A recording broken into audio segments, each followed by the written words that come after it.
नमस्कार दोस्तों, स्वागत है आपका मेरे YouTube चैनल पे। तो आज की हमारी कहानी है जीवन में सब्र का महत्व। यह कहानी बहुत ही पुरानी है। उस समय महात्मा गौतम बुद्ध पूरे भारतवर्ष में घूम घूम कर बौद्ध धर्म की शिक्षाओं का प्रसार कर रहे थे। धर्म प्रचार के सिलसिले में वे अपने कुछ अनुयायियों के साथ एक गांव में घूम रहे थे। काफी देर तक भ्रमण करते रहने से उन्हें बहुत प्यास लग गई थी।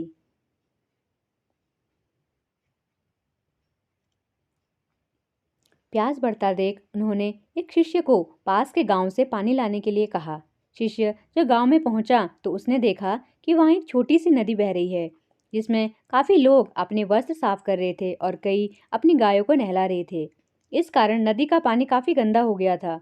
शिष्य को नदी के पानी का यह हाल देख लगा कि गुरुजी के लिए यह गंदा पानी ले जाना उचित नहीं होगा। इस तरह वह बिना पानी के ही वापस आ गया। लेकिन इधर गुरुजी का तो प्यास से गला सूखा जा रहा था, इसलिए पुनः उन्होंने पानी लाने के लिए दूसरे शिष्य को भेजा।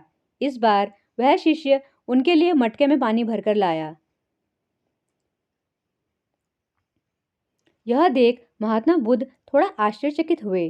उन्होंने शिष्य से पूछा, गांव में बहने वाली नदी का पानी तो गंदा था, फिर यह पानी कहाँ से लाए? शिष्य बोला, हाँ गुरुजी, उस नदी का जल सही में बहुत गंदा था, परंतु जब सभी अपना कार्य खत्म करके चले गए तब मैंने कुछ देर वहां ठहरकर पानी में मिली मिट्टी के नदी के तल में बैठने का इंतजार किया। जब मिट्टी नीचे बैठ गई तो पानी साफ हो गया, वही पानी लाया हूँ। महात्मा बुद्ध शिष्य का यह उत्तर सुनकर बहुत खुश हुए तथा अन्य शिष्यों को एक शिक्षा दी कि हमारा जीवन भी नदी के जल जैसा ही है। जीवन में अच्छे कर्म करते रहने से यह हमेशा शुद्ध बना रहता है, परंतु अनेकों बार जीवन में ऐसे भी क्षण आते हैं जब हमारा जीवन दुख और समस्याओं से घिर जाता है। ऐसी अवस्था में जीवन समान यह पानी भी गंदा लगने लगता है।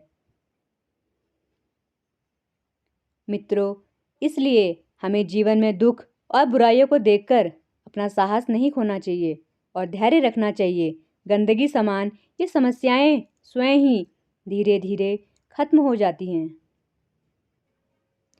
अपने दुखों का कारण आप ही हैं। एक समय की बात है, भगवान बुद्ध एक नगर में घूम रहे थे। उस नगर के आम नागरिकों के मन में बुद्ध के विरोधियों ने यह बात बैठा दी थी कि वह एक ढोंगी हैं और हमारे धर्म को भ्रष्ट कर रहे हैं। इस वजह से वहाँ के लोग उन्हें अपना दुश्मन मानते थे। जब नगर के लोगों ने बुद्ध को देखा तो उन्हें भला बुरा कहने लगे और बद्दुआएं देने लगे।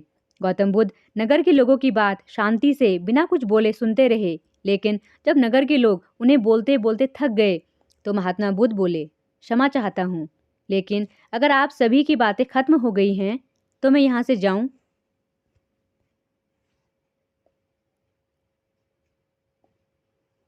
भगवान बुद्ध की यह बात सुन वहाँ के लोग बड़े आश्चर्यचकित हुए। वहीं खड़ा एक आदमी बोला, ओ भाई, हम तुम्हारा गुणगान नहीं कर रहे हैं, हम तो तुम्हें गालियां दे रहे हैं। क्या इसका तुम पर कोई असर नहीं होता? बुद्ध बोले, आप सब मुझे चाहें जितनी गालियां दो, मैं उन्हें लूंगा ही नहीं। आपकी गालियां देने से मुझ पर कोई असर नहीं पड़ता जब तक कि मैं उन्हें स्वीकार नहीं करता।